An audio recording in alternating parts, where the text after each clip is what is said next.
Let's switch gears now. California voters this November will have the option to choose whether or not to require genetically engineered foods to be labeled as such.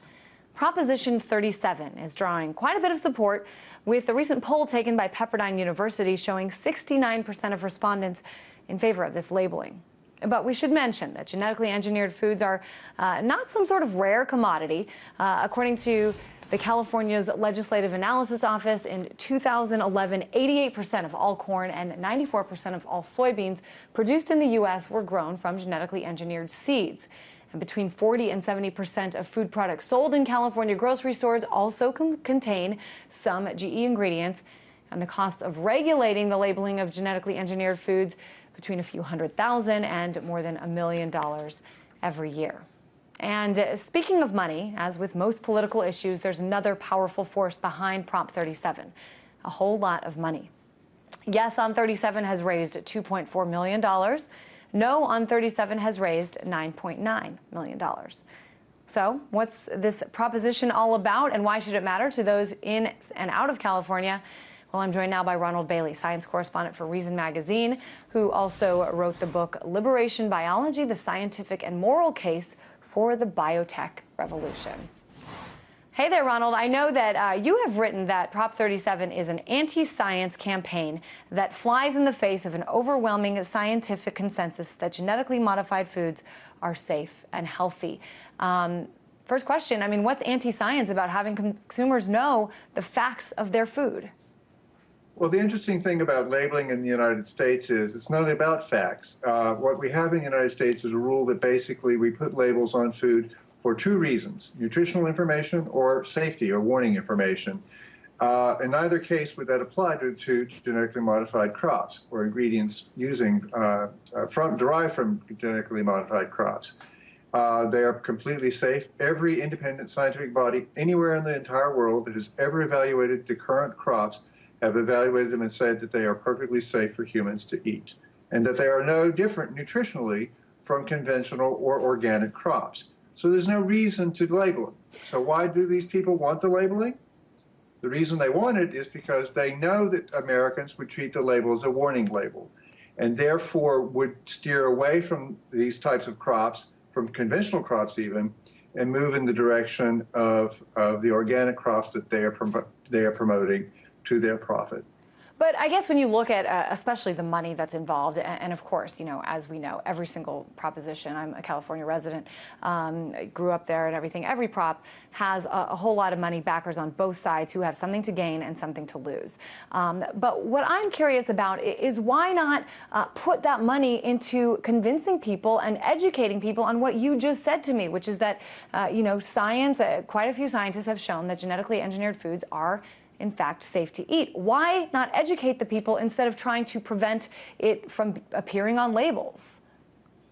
Well, I believe that they do educate people in that regard. My particular thing, and I want to stress that what I was looking at with this, is whether or not the people who were in favor of the proposition were making anti-scientific arguments.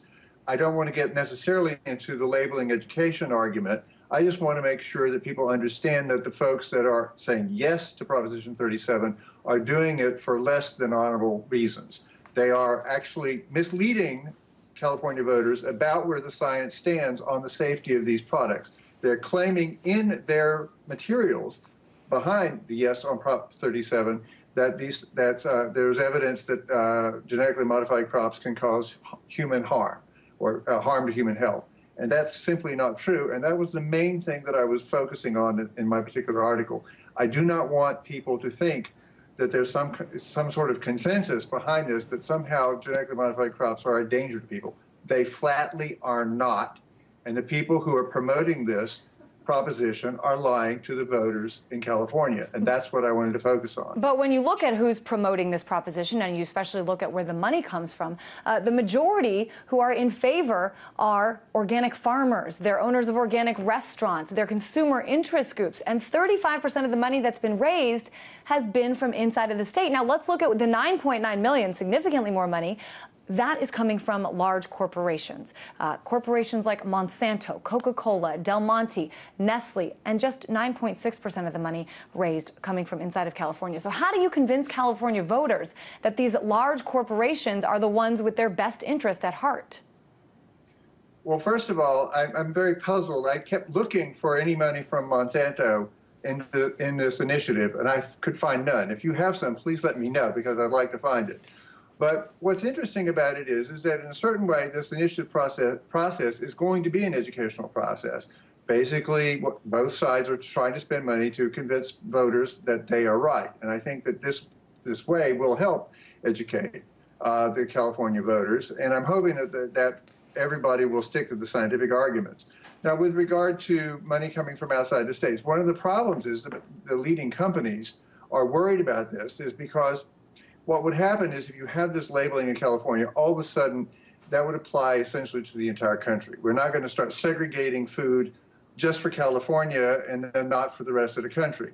And this would cost a lot of money, possibly. And there were studies that said, I've seen the legislative office study here, but basically earlier studies have said if you tried to segregate organic, conventional, and genetically modified crops one from the other, it would cost literally billions of dollars. And that would, of course, go to the bottom line for consumers. They would have to pay more for this. So the idea that and I think that this is the bad intent on the part of the people who are in favor of the proposition, their intent is to scare consumers into voting against, in voting in favor of this kind of labeling, so that ultimately what will happen is that the large companies would say simply, we can't take any genetically modified crops. That would be bad for the environment, it would be bad for farmers, and it would be bad for consumers if that were to succeed.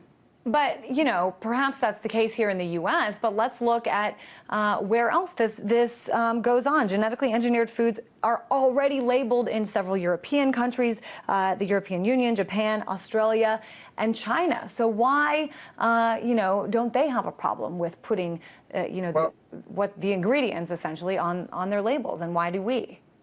I understand.